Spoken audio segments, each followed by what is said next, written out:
On est toujours ensemble en ce lundi de Pentecôte pour faire un point sur l'actualité financière et économique et notamment aussi les devises. Et vous le voyez, il est avec nous, Philippe Lermy. Bonjour. Bonjour Roselyne. Vous êtes trader, formateur et ancien chef trader d'une banque centrale. C'est donc le moment du Flash Forex.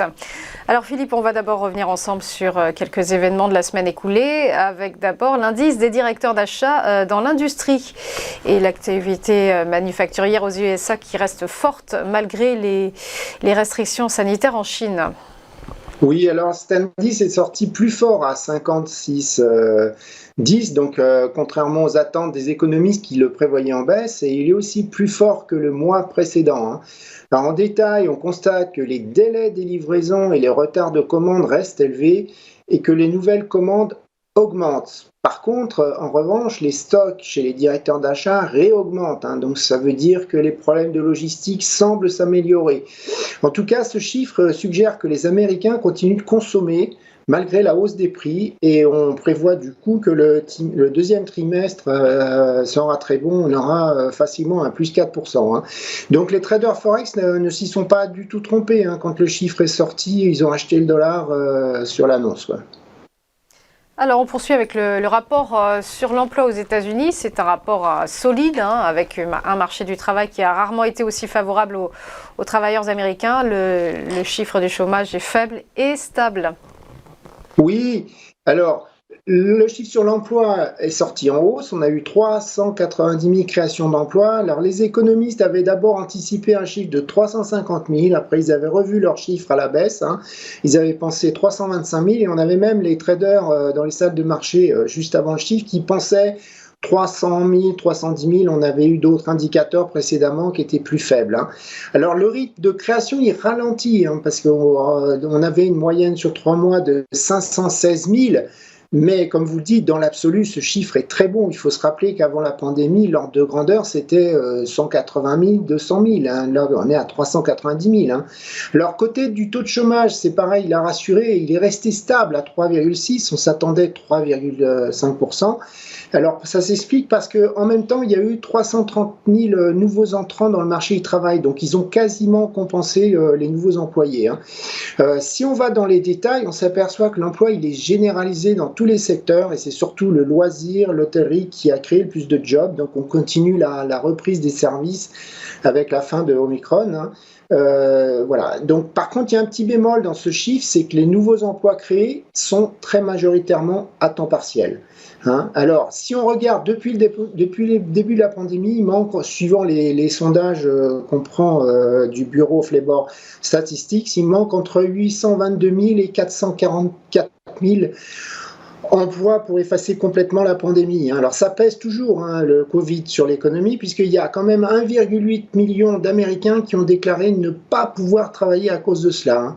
Alors, si on réfléchit d'un point de vue trading, ces chiffres ne vont pas changer la trajectoire de hausse des taux de la Fed, et les 50 BP qui sont déjà anticipés pour la réunion de juin sont assurés, et comme vous le montre le graphe là, à l'écran, le marché du travail n'a rarement été aussi favorable aux Américains, avec en moyenne 2 offres d'emploi proposées par chômeur. On va poursuivre avec le Covid en Chine et on en parlait en début de ce live. Quelques allègements sont prévus, hein, quasiment un retour à la normale ce matin pour la capitale chinoise, hein, Pékin. Donc forcément, ça profite. Oui, alors ils ont déjà commencé, hein, les allègements. On les a eu de mesures barrières dans le nord de la Chine. Ça a commencé un peu plus tôt, le 29 mai. On a eu 30 mai, le plus grand district de Pékin qui a réautorisé le travail au bureau, hein. Les salons de coiffure, les centres commerciaux sont ouverts, mais à 75% de capacité. On a toujours les salles de gym et les cinémas qui restent fermés.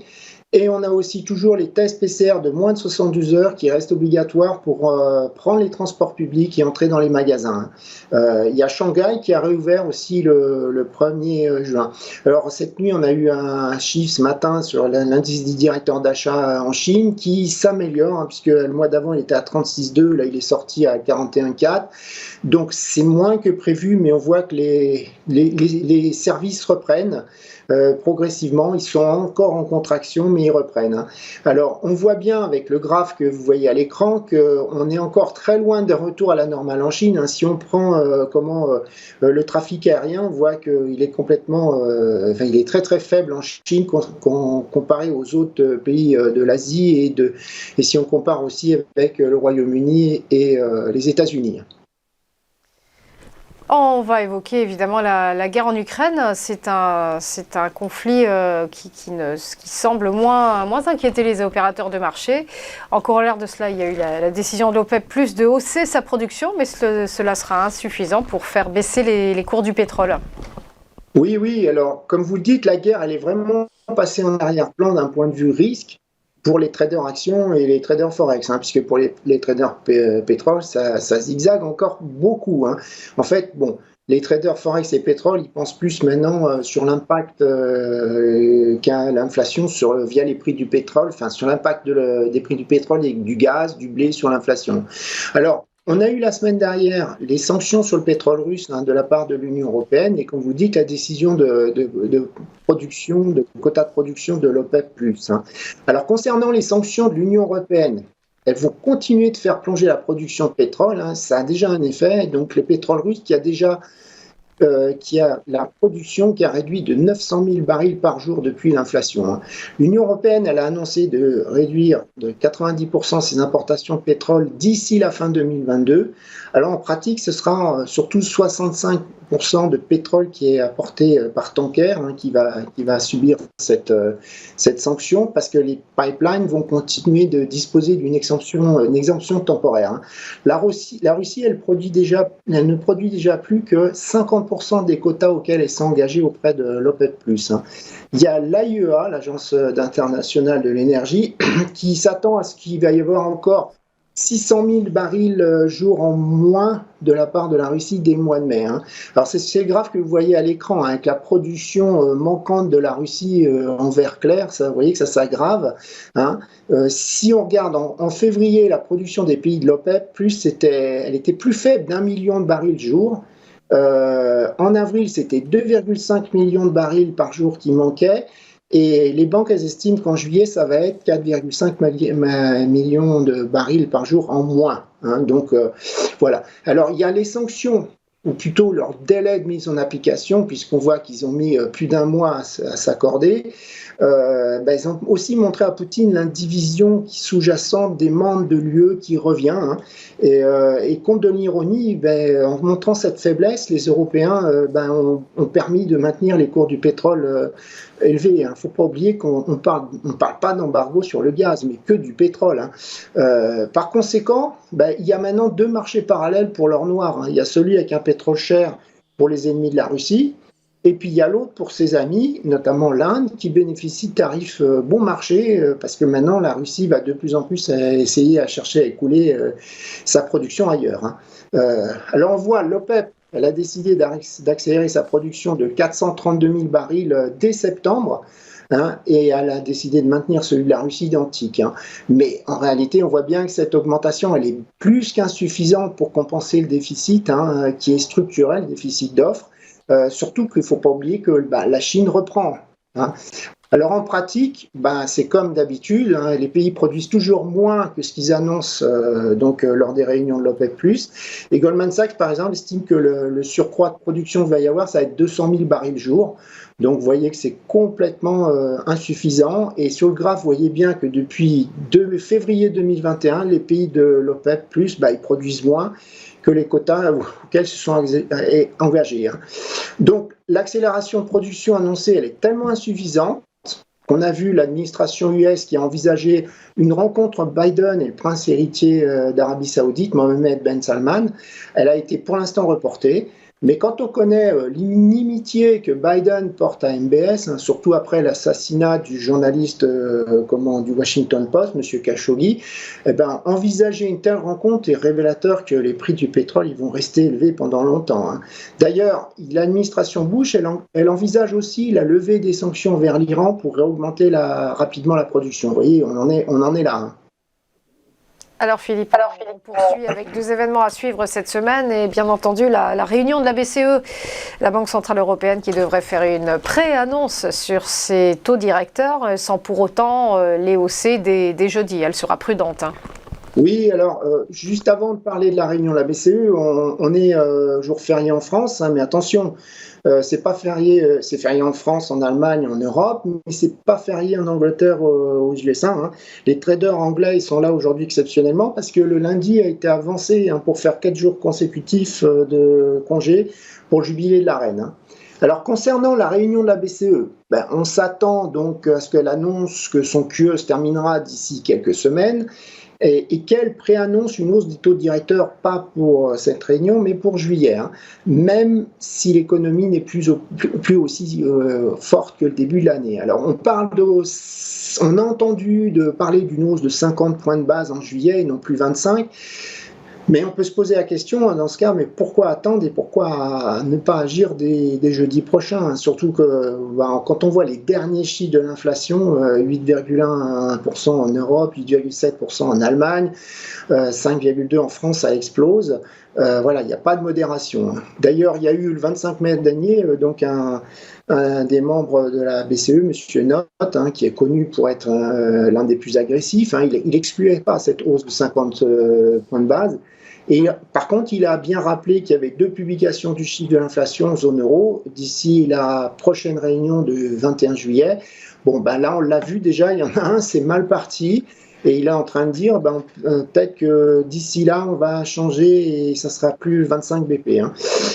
Donc, qu'est-ce qu'on voit sur le graphe ? On voit que c'est la décomposition en nombre de produits suivant le pourcentage de hausse qui font les produits qui constituent le panier de la ménagère. Et on voit que la grande majorité des produits pour lequel il y a une hausse de plus de 4%, c'est cela. Donc, je veux dire, l'inflation, elle est généralisée, elle n'est pas, localisée sur certains produits. Hein.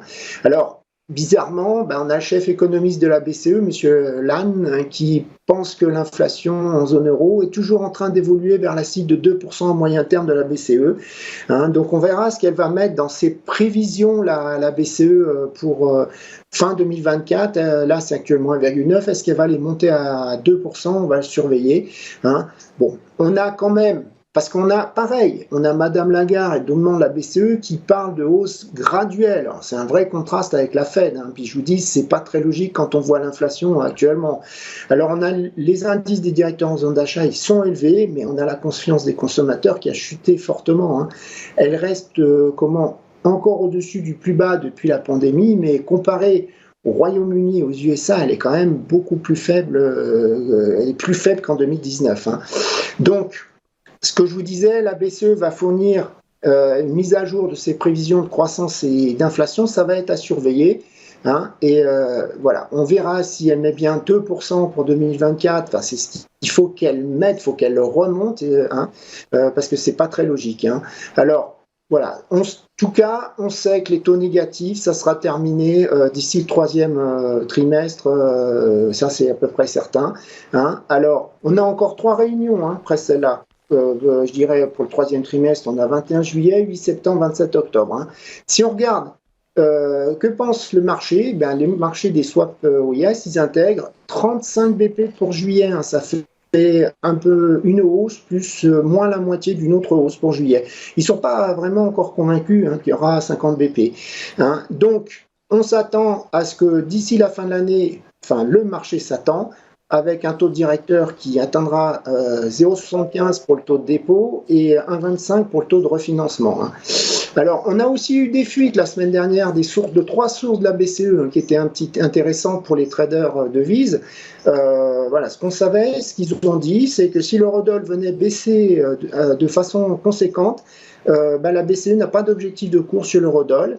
Et elle ne serait pas prête d'intervenir sur le marché d'échange parce qu'elle pense que ce serait une guerre perdue d'avance. Hein. Donc si l'euro-dollar atteignait la parité, la BCE considérerait la parité comme un chiffre, comme un autre. Hein. Donc ça, c'est intéressant quand même à savoir. Voilà. Donc je vous dis, c'est pas de hausse prévue, on attend l'annonce du QE, c'est surtout le discours qu'il va falloir surveiller. On va suivre ça effectivement en fin de semaine. On poursuit avec l'inflation aux États-Unis et cette question, cette poussée inflationniste a-t-elle enfin atteint un pic? Oui. Alors, ce qui est sûr en revanche, c'est que ça va être le chiffre de la semaine qui va être à surveiller. Je dirais, dès qu'on va passer la BCE, ça va être tout de suite ça la préoccupation, hein. Alors, en réalité, grâce, ou je dirais plutôt à cause des effets de base, le chiffre annualisé hors inflation énergie va baisser, il devrait baisser, hein. Les économistes, ils l'attendent en baisse de 6,2 à 5,9%, hein. Le chiffre global, il devrait rester stable à 8,3% parce qu'il y a eu les prix de l'essence à la pompe et les prix du gaz qui ont augmenté. Mais du coup, il ne va pas être un indicateur pour les traders, hein, pour savoir justement si un pic a été atteint et ou dépassé, hein, je dirais. Donc on va surveiller, surtout si la hausse sera encore alimentée par la ouverture des services, hein, avec les prix des billets d'avion la dernière fois qu'on fait une hausse énorme, hein, de l'ordre de 20%. On surveillera l'hôtellerie, la location de voitures, hein. Ce qu'on voit, c'est le graphe qui vous le montre, hein, c'est que les consommateurs américains, ils n'arrêtent pas de consommer. Vous voyez la frénésie d'achat. Ils ont encore plein de cash qu'ils ont mis de côté avant la pandémie. La hausse des prix ne les ralentit pas.